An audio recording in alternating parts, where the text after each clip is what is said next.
Récemment, KPMG a organisé une conférence sur les voitures, frais réels, frais kilométriques. Donc j'aurais souhaité avoir ton avis. Moi j'étais longtemps aux frais réels, je suis passé aux frais kilométriques, je suis passé aux frais réels. J'avais un peu peur de le faire parce qu'on m'avait dit que ça pouvait déclencher des contrôles fiscaux.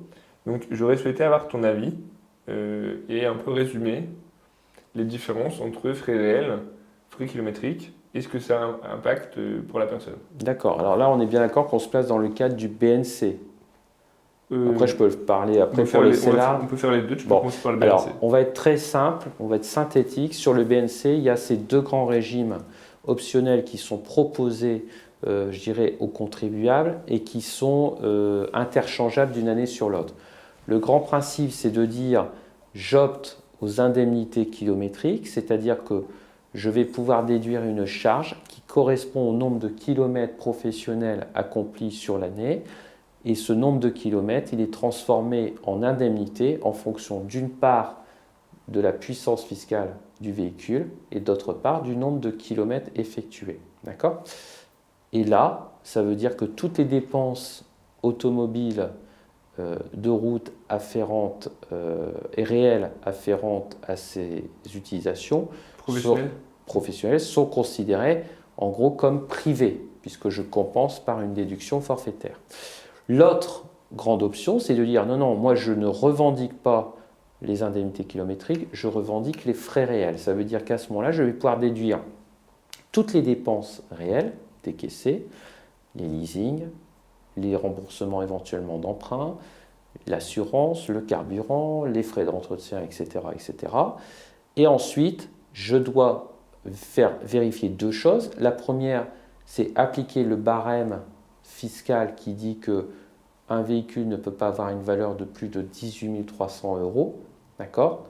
Ça veut dire quoi? Ça veut dire que tout véhicule qui aurait une valeur de plus de 18 300 euros, les dépenses doivent être réintégrées sur le plan fiscal au prorata de ce plafond-là.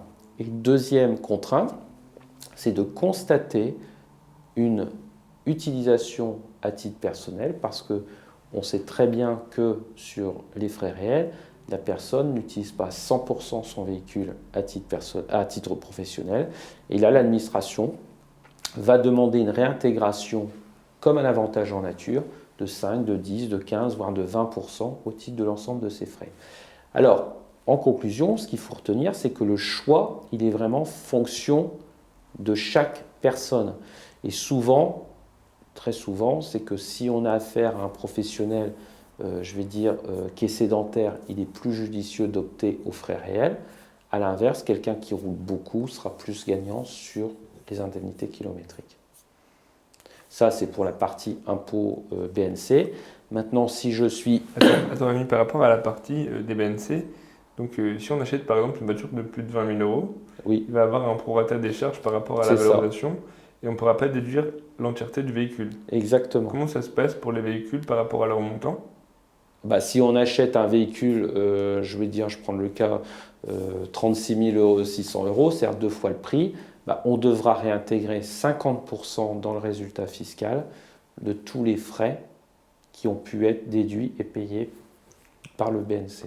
Et au niveau de la valorisation à l'acquisition du véhicule, comment ça se passe pour Rien, valider cette on le valeur? rentre d'un point de vue comptable à hauteur de 36 000 euros. On va l'amortir sur 5 ans si on l'a acquis. Par contre, la dotation aux amortissements sera, entre guillemets, déductible qu'à hauteur de 50%.